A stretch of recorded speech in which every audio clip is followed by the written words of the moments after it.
एकदम पांढरे शुभ्र आणि मऊदार उकडीचे मोदक एकदम अचूक प्रमाणात कसे बनवायचे हे आपण आज या व्हिडिओत बघणार आहोत। नमस्कार, मी रश्मी।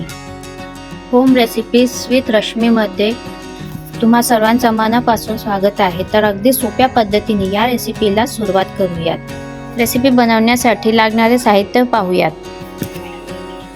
ओलं खोबरं 1 वाटी, तांदळाचं पीठ 1 वाटी, दूध 1 वाटी,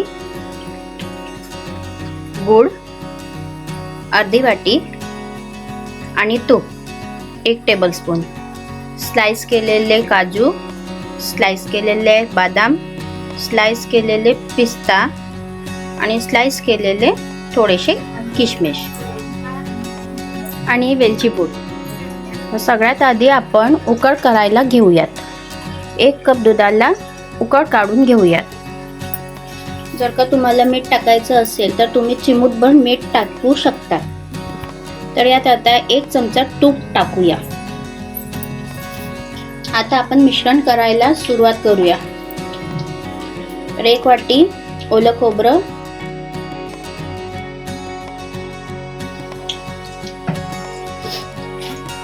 चांगलं परतून घ्यायचं आहे।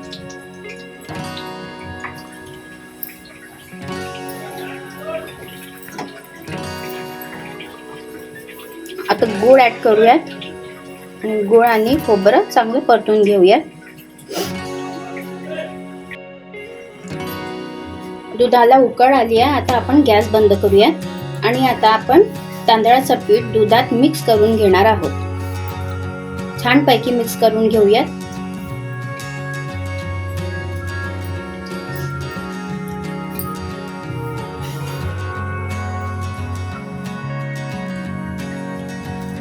झाकण ठेवू 15 ते 20 मिनिटं वाफेवर सोडूया।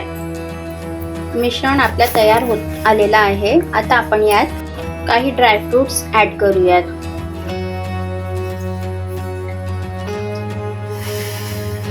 वेलची पूड 1 चमचा ऍड करूयात। 1 चमचा तूप ऍड करूयात। छान परतून घ्यायचं आहे।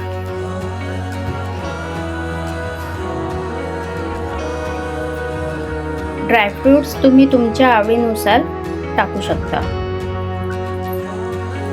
मिश्रण आपलं तयार झालेलं आहे। या मिश्रणाला थंड करण्यासाठी एक वेगळ्या प्लेटमध्ये काढून घेऊया।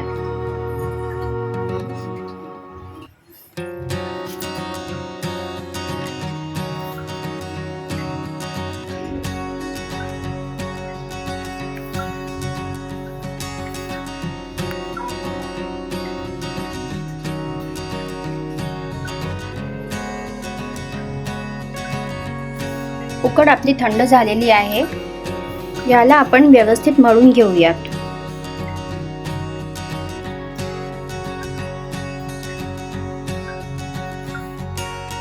जर तुम्ही तुमच्या हातांनी दाब लावू शकत नसाल तर तुम्ही एका पेल्याने किंवा ग्लासाने चांगलं मळून घ्यायचा प्रयत्न करा। आता हाताने चांगलं मळून घ्यायचं आहे हे पीठ।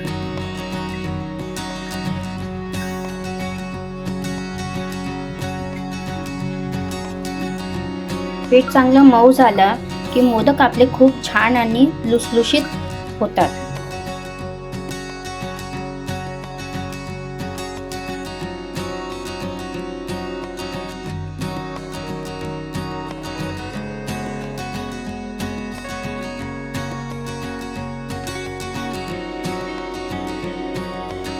यात 1 चमचा तूप घालून पुन्हा हा पीठ चांगलं मळून घ्यायचं आहे।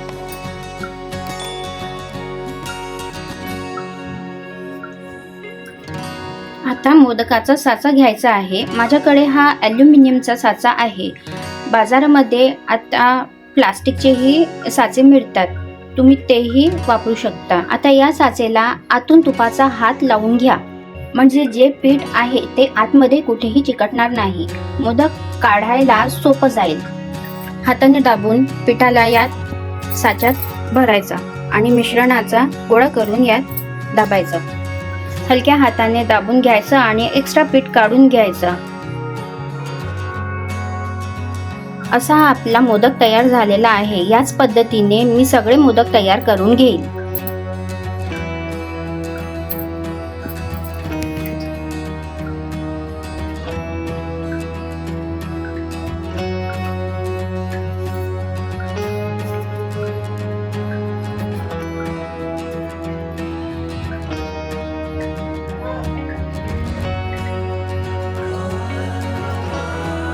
हे बघा, लगेच दुसरा मोदकही आपला तयार झालेला आहे आणि काहीही कष्ट न घेता सुंदर आणि सुबक असा मोदक तयार झालेला आहे।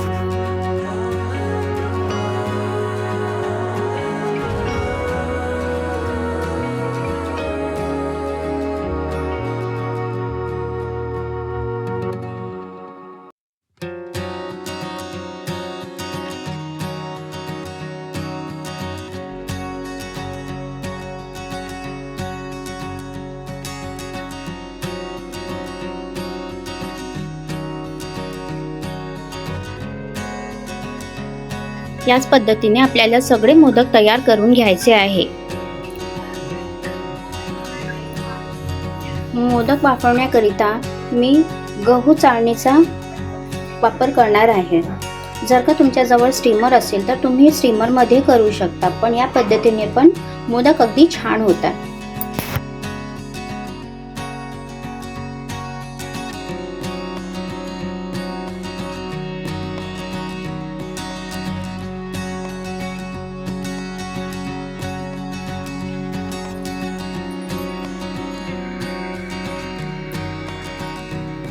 वरून तूप लावूया।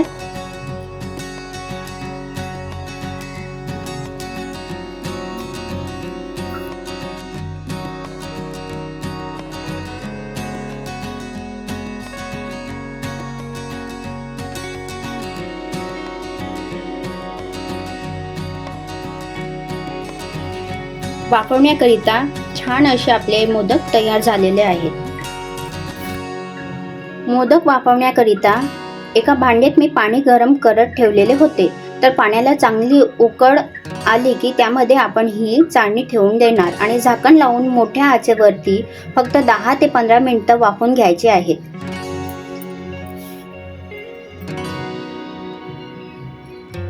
हात लावून चेक करून घेऊया, चिकटणार नाहीत तर आपले मोदक तयार झालेले आहेत। मोदक काढून घेऊया। वरून तूप लावून तुम्ही ठेवू शकता। गणपती बाप्पांचा नैवेद्य तयार झालेला आहे आणि रेसिपी आवडली असल्यास लाईक आणि शेअर करा आणि चॅनलला सबस्क्राईब जरूर करा।